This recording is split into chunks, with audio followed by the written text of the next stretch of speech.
G'day guys, how's it going? So in this video, we're going to go back to looking at some more methods on the string type, but I'm also going to include methods that also work for the string slice. So the first method we're going to look at is the contains method. So let's just set up a couple of variables here. So go some string equals string from, and we're going to just say hello world as we normally would. And then I'm just going to grab a slice like we saw in the previous video. So I'll just go some string.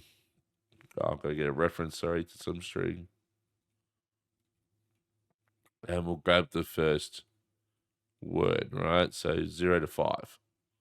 That should get us hello, okay? So for contains, it's simply a method that returns a Boolean value based on what you're searching for.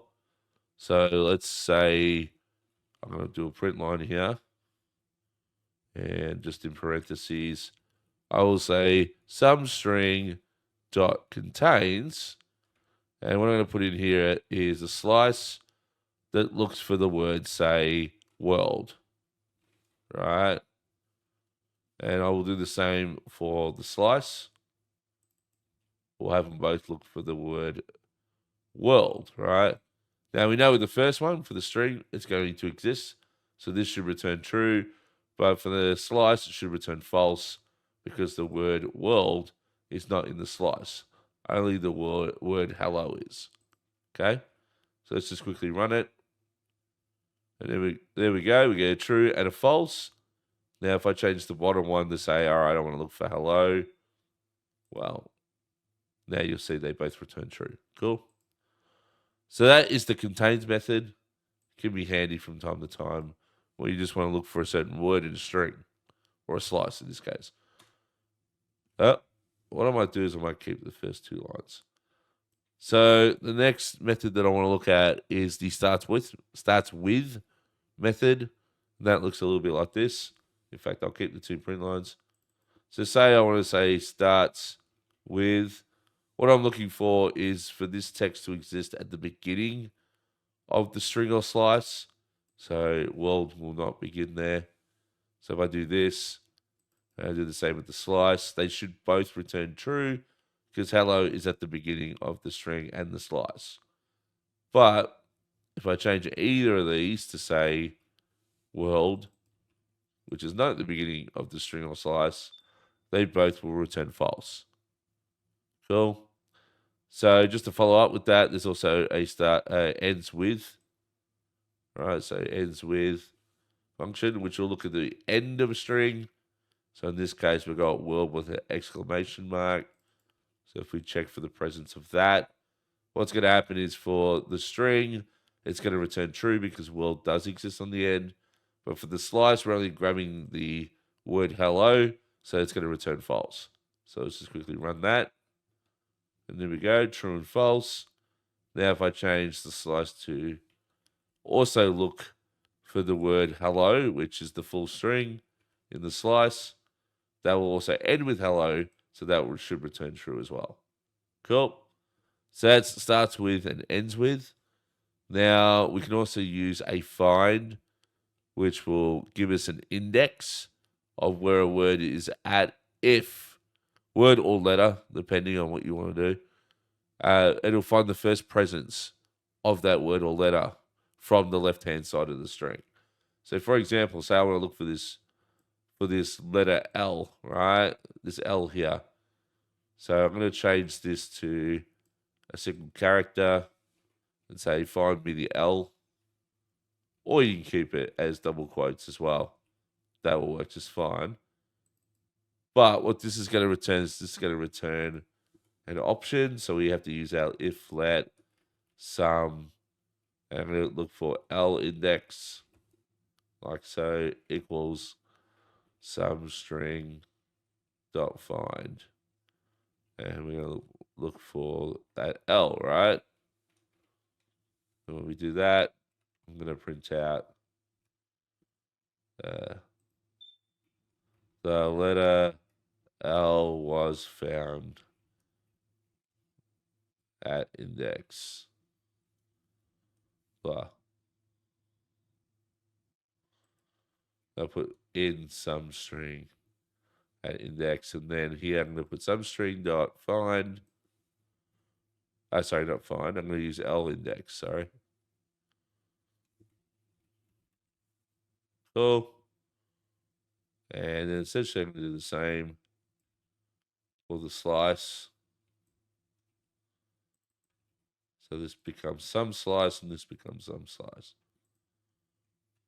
Now, the result of this is going to be that we'll see 2 for both of them, right? Now, what happens if we look for something that isn't there?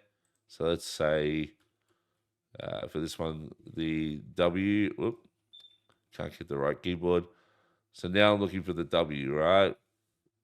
Is this going to exist? Is this if condition going to fire? Well, let me just quickly come at that one there. So what's going to happen here is nothing's going to print out. And that's because we didn't satisfy that any index was returned from the find, right? This is going to return a none. So if I handle the none situation, so if let none, and then I just put like a message that says print line the letter W was not found in some slice, this should be printed out, right? Because we're handling it with options and we're handling the none case in this situation. And you can see the message comes out. Cool. So that's the find function. What else? Well, we got the reverse find. So if I go back to what we had a second ago, and we go back to the L scenario, like so. Hang on, nearly there. If we change a find to an R find, which basically does a find from the right-hand side of the string, it's going to find the first L from the right, and it's going to return that index, right? So in the case of the string, I believe this is the 9th index, and from the slice, it's going to find this L, which is the 3rd index. So this should print out 9 and 3 respectively. And there we go, 9 and 3. Cool? And that's where I'm going to end the video here because I believe we've gone roughly 10 minutes. We've gone about 8 minutes. So maybe I'll do one more. Let's go with the trim method. Yeah, let's go with the trim method and we'll end it there. So let's say I add spaces on either side of this. So now I'm just going to quickly add. Well, we'll go up 2 here. So we get both the beginning and end here for the slice. All right, so if I now change that to have spaces on either side, what we can do is we can remove those values and test that out, right? So to demonstrate this, we'll go print line, and we'll say some string is currently, and I'm just going to print out the value of some string. And I'm also going to print out the length so that we can see when we trim it that the length will change, right? I'm going to do the same for slices. So we'll just put some slice, some slice, some slice, and some slice, like that. So this should tell us what we currently have. So hello world, the length is currently 14 because this was 12, and then the 2 spaces make it 14. The slice was previously 5 characters long, but we increased it to 7. So therefore the length is 7. Cool. So that's what we have before we do anything. So now let's go through the process of changing or getting the result of a trim. So we're not going to be mutating the string or slice. We're just going to be returning the new value. So in that case, we have to do something like this, right?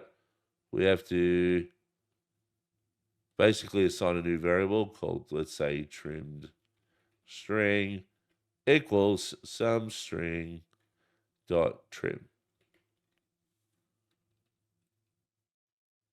And I can take these same two lines and I can grab trim string is currently blah, and trim string is that.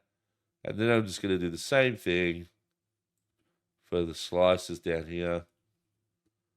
So we'll call it trimmed slice. And then we'll just rename things as appropriate. First, hang on. We're going to use some slice.trim. And then rename a few things.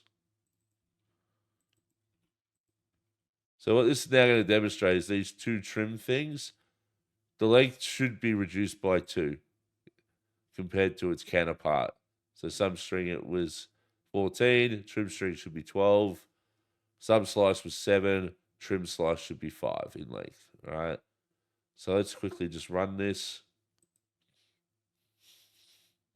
Some string, hello world. You can see the spaces are still there. Some string length is 14.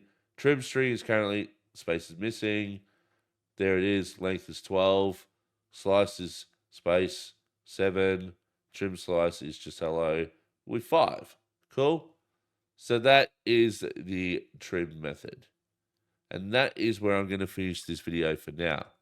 So I'll see you all in the next one.